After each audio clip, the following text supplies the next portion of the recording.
आपके पास एकदम से पैसा आ जाता है, किसी की लॉटरी लग जाती है। आपको जीवन में कभी भी कुछ भी ऐसे ही नहीं मिल जाता।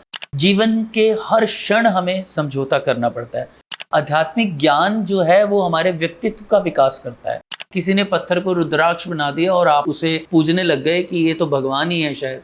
किसी ने आपको हिप्नोटाइज करके आपके माइंड को रीड कर लिया तो आपने सोचा कि इसके पास पता नहीं कौन सी शक्ति है। जैसे ही आपको वो ट्रिक पता लगती है तो वो सारा एंटरटेनमेंट आपका जीरो हो जाता है। मनोरंजन कब मूर्खता बन जाता है ये हमें पता नहीं लगता। आध्यात्मिक मार्ग को अगर समझना है तो सबसे पहले अपने इस माइंड को क्लियर कर लो। So welcome to the ideal life. तो बढ़ते हैं आगे और शुरू करते हैं इस सीरीज का हमारा चैप्टर 1 यानी चमत्कार क्या है, व्हाट इज मिरेकल।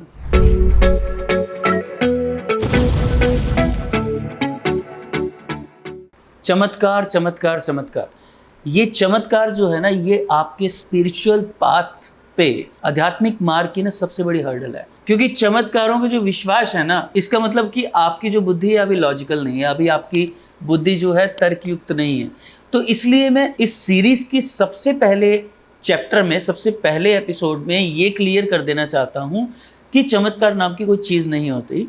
अगर कुछ आपको दिखता है या आपके सामने कुछ ऐसा होता है जो अनयूजुअल लगता है तो उसके पीछे भी कोई साइंस है, उसके पीछे भी कोई विज्ञान है। तो चमत्कार की परिभाषा ही यही होती है कि जिसके पीछे का विज्ञान आपको नहीं पता, जिस चीज के पीछे का विज्ञान आपको नहीं पता वो आपको चमत्कार लगता है। तो सबसे पहले अपने माइंड में से इस चमत्कार शब्द को निकालना पड़ेगा, क्योंकि इसी चमत्कारों का ही इस्तेमाल करके बहुत से गुरु घंटालों ने आपका दिमाग खराब किया है, बहुत दुनिया को मूर्ख बनाया है।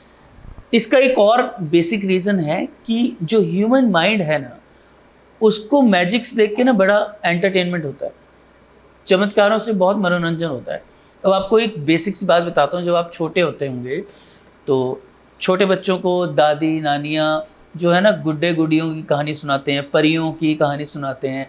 अभी भी आप देख लो कि जब आप कोई मूवी देखने जाते हो तो आजकल जो सुपर हीरोज़ की मूवी हैं या जो ऐसी मूवीज़ हैं जिसमें ऐसा कुछ दिखाया जा रहा है जो एक्चुअल में संभव नहीं है, एक्चुअल में पॉसिबल नहीं है, वो चीज़ आपको ज़्यादा एंटरटेन करती है। तो ये ह्यूमन माइंड है कि हमें उससे मनोरंजन मिलता है, हमारा उससे इंटरेस्ट बढ़ता है। लेकिन मनोरंजन कब मूर्खता बन जाता है ये हमें पता नहीं लगता। इसका उद्देश्य जो है वो मनोरंजन है, लेकिन कब वो आपके दिमाग पे हावी हो जाती है चीज़ कि आप असल जीवन में भी लोगों के दिखाए कुछ कर्तव्य, कुछ मैजिक्स को आप समझने लग जाते हो कि शायद इसके पास कोई शक्ति है, इसके पास कोई पावर है, और वो आपको मूर्ख बनाना शुरू कर देते हैं। तो आजकल के बहुत से बाबों ने आपको, किसी ने चौक से अपनी उंगली में फंसा के आपके माथे पर बबूत लगा दी तो आपने सोचा कि क्या चमत्कार कर दिया। किसी ने आपको हिप्नोटाइज करके आपके माइंड को रीड कर लिया तो आपने सोचा कि ये इसके पास पता नहीं कौन सी शक्ति है। तो इस चीज़ को सबसे पहले समझो कि हर चीज़ विज्ञान है, हर चीज़ साइंस है। तो सबसे पहले इस बुक की स्टार्टिंग में, इस वीडियो सीरीज़ की स्टार्टिंग में मैं यही क्लियर करना चाहता हूँ कि चमत्कार कुछ नहीं होते। आपको पता है कि जो अच्छे बड़े मैजिशियंस हैं, जो बढ़िया मैजिशियंस हैं, वो भी अपने मैजिक को परफॉर्म करने से पहले ही ये बता देते हैं कि ये कोई मेरे पास पावर नहीं है, मैं ये एक ट्रिक यूज़ कर रहा हूँ, किसी ट्रिक के माध्यम से मैं ये मैजिक दिखा रहा हूँ। तो चमत्कार की डेफिनेशन क्या है? जो चीज़ आपके दिमाग को नहीं समझ आ रही वो चमत्कार है। जिस समय आप उसके पीछे का लॉजिक जान जाते हैं फिर आपके लिए वो कोई वैल्यू नहीं करता। जैसे जब तक कोई आपका फ्रेंड आपको कोई मैजिक ट्रिक दिखा रहा है तो आपको बड़ा इंटरेस्ट पैदा हो रहा होता है, आपके अंदर क्यूरियोसिटी पैदा हो रही होती है कि हो कैसे रहा है, ये काम कैसे हो रहा है, आपको बहुत जानने की जिज्ञासा हो रही होती है। जैसे ही आपको वो ट्रिक पता लगती है तो वो सारा एंटरटेनमेंट आपका ज़ीरो हो जाता है, आपको लगता है तो कुछ भी नहीं था। तो ऐसे ही है इस मार्ग में भी। तो धार्मिक समुदाय में बहुत सारे लोग ऐसे हैं जो इसी चीज़ का फ़ायदा उठा रहे हैं। कई धार्मिक समुदाय वाले बोलते हैं कि हमारे ऐतिहासिक महापुरुषों ने या हमारे इतिहास के कई लोगों ने बड़े बड़े मिरेकल किए हैं, बड़े बड़े चमत्कार दिखाए हैं। तो या तो वो उसके पीछे का विज्ञान नहीं जानते या फिर वो झूठ बोल रहे हैं। तो मैं आपको एक साइंटिफिक लॉजिक बताना चाहता हूँ। देखिए, कोई भी मैजिक या कोई भी आपको जो आंखों के सामने ऐसी अनयूजुअल चीज़ नज़र आती है उसके पीछे ना 3 ही रीज़न होते हैं। या तो स्पीड रीज़न होगा यानी फुर्ती, एक गति, या फिर कोई इंस्ट्रूमेंट रीज़न होगा, कोई यंत्र रीज़न होगा, या फिर कोई केमिस्ट्री, केमिकल रिएक्शन या केमिकल कॉम्बिनेशन से जो है वो आपको कुछ ऐसा अनयूजुअल नज़र आएगा। जैसे मैजिशियंस भी जब कुछ मैजिक करते हैं तो उनकी स्पीड इतनी तेज़ होती है वो करने की कि आपकी आंखें उसे देख नहीं पाती। फॉर एग्जांपल के लिए, जैसे अगर चलते हुए पंखे को हम देखते हैं तो हम पंखे को देख के पता नहीं लगा पाते कि इसमें कितने पर हैं, क्योंकि हमारी आंखों की भी एक शक्ति है उस फ्रीक्वेंसी को देखने की। तो जो उस फ्रीक्वेंसी से बाहर की चीज़ें वो हमें दिखाई नहीं देती। तो इसी तरह जब कोई कुछ ऐसा परफॉर्म करता है कि इतनी तेज़ी से करता है कि हमें पता ही नहीं लगता कि क्या किया, किसी ने पत्थर को रुद्राक्ष बना दिया और आप उसे पूजने लग गए कि ये तो भगवान ही है शायद, तो ऐसा नहीं होता। ये सब साइंस है। इसी तरह कोई इंस्ट्रूमेंट, जैसे मैजिशियंस के पास आपने देखा होगा कि एक लोटा होता है, वो पानी को पूरे को खाली कर देंगे लोटे में से, उसके बाद फिर ढक्कन लगाएंगे, फिर जब उसे हिलाएंगे तो फिर उस लोटे में पानी भराएगा। तो ये एक इंस्ट्रूमेंट है, एक प्रॉप है, वो ढक्कन का कमाल है, इसलिए आपको ऐसा लगता है कि ये कैसे आ गया पानी, आपको लगता है कि उसके पास कोई शक्ति है।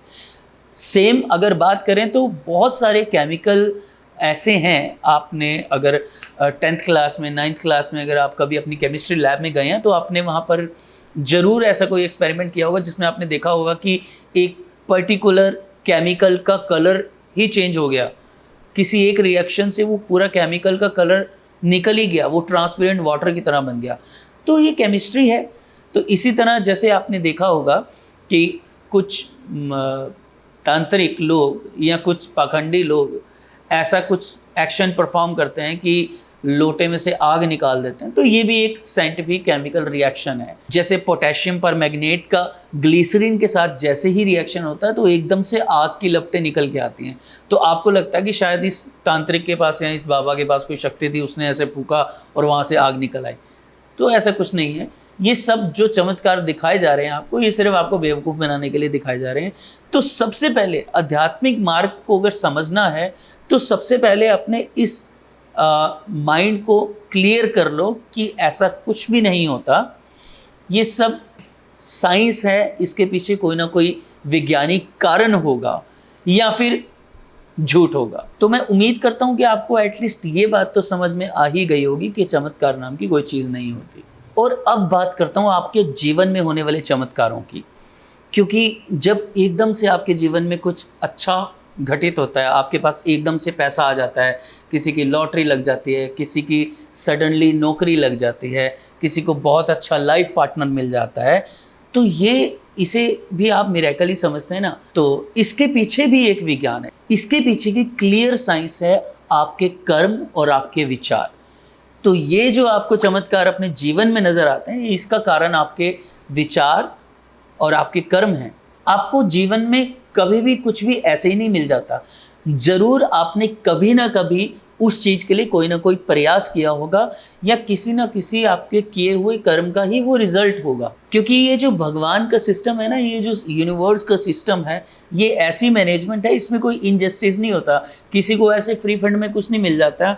उसने 100% उस चीज़ को प्राप्त करने के लिए किसी न किसी तरह का प्रयास किया ही होगा, तभी उसके जीवन में वो खुशी आई या वो चमत्कार घटित हुआ। तो आप उसे कर्म प्रारब्ध का रिजल्ट मान सकते हैं, आप उसे अपने अच्छे कर्मों का रिजल्ट मान सकते हैं, आप उसे लॉ ऑफ अट्रैक्शन मान सकते हैं, आप उसे पॉजिटिव वाइब्रेशंस मान सकते हैं, लेकिन उसे भी आप लॉजिकली समझिए कि वो जो रिजल्ट आपके सामने आया वो ऐसे ही नहीं आया, उसके पीछे भी एक साइंटिफिक कारण रहा होगा। तो उम्मीद करता हूँ कि आप लोगों को एटलीस्ट ये बात तो समझ में आ ही गई होगी कि जब तक ये चमत्कारों से बाहर नहीं आए तब तक आप आध्यात्मिक मार्ग पर आगे नहीं बढ़ पाओगे। और चलिए जाते जाते एक टिप आइडियल लाइफ के लिए।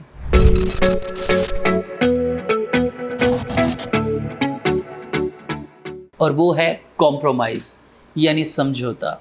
आज तक कभी भी किसी भी इंसान की एक्सपेक्टेशंस कोई नहीं पूरी कर पाया, चाहे वो पति की पत्नी से हो, पत्नी की पति से, चाहे माँ बाप के बच्चों से, चाहे बॉस की एम्प्लॉय से। कोई भी रिश्ता सिर्फ एक ही चीज़ से चलता है और वो है कॉम्प्रोमाइज़। इस कॉम्प्रोमाइज़ वर्ड को ना हमने बड़ा नेगेटिव मान लिया है, लेकिन आप जानते नहीं है कि ये कितना पॉजिटिव वर्ड है, ये कितने पॉजिटिव लोगों की प्रॉपर्टी है। ये एक ऐसी शक्ति है हमारे अंदर कि अगर हम इसे समझ जाएं तो हम कभी दुखी ही नहीं होंगे और सुखी जीवन जीने का सबसे बड़ा रास्ता है।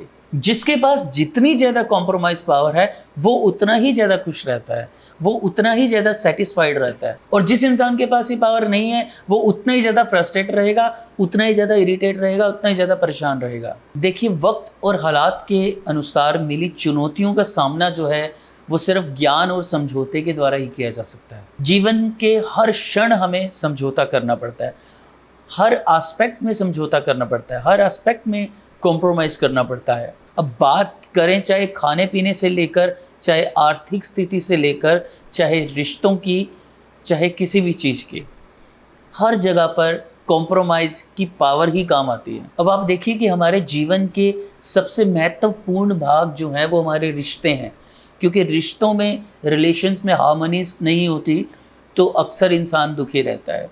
आजकल आप देखेंगे कि शादी को अभी 4 दिन हुए होते हैं और तलाक हो जाता है, रिश्ते निभते ही नहीं। उसका, इन सभी चीज़ों का बेसिक रीज़न यही है कि लोगों में कॉम्प्रोमाइज़ पावर कम हो गई है। कॉम्प्रोमाइज़ पावर कम होने का रीज़न क्या है? ज्ञान की कमी, अध्यात्म की कमी, धार्मिकता की कमी। इंसान धर्म से, अध्यात्म से दूर जाई जा रहा है, वो अपना वक्त ही नहीं देता ज्ञान के लिए। आध्यात्मिक ज्ञान जो है वो हमारे व्यक्तित्व का विकास करता है, वो हमारी पर्सनैलिटी को डेवलप करता है, हमारी मेंटल स्टेज को डेवलप करता है। तो आध्यात्मिक ज्ञान ही हमें कॉम्प्रोमाइज़ करने की शक्ति देता है, हमारी इस पावर को बढ़ाता है। तो मैं फिर से एक बार ये कहना चाहूँगा कि अपनी लाइफ को सार्थक बनाने के लिए, अपनी लाइफ को अच्छा बनाने के लिए, आइडियल बनाने के लिए कॉम्प्रोमाइज़ पावर को बढ़ाएं और फिर देखना कि जीवन कितना खुशहाल, सुंदर, अच्छा लगने लगेगा। इसी के साथ इस एपिसोड का एंड करते हैं। मिलेंगे नेक्स्ट चैप्टर में।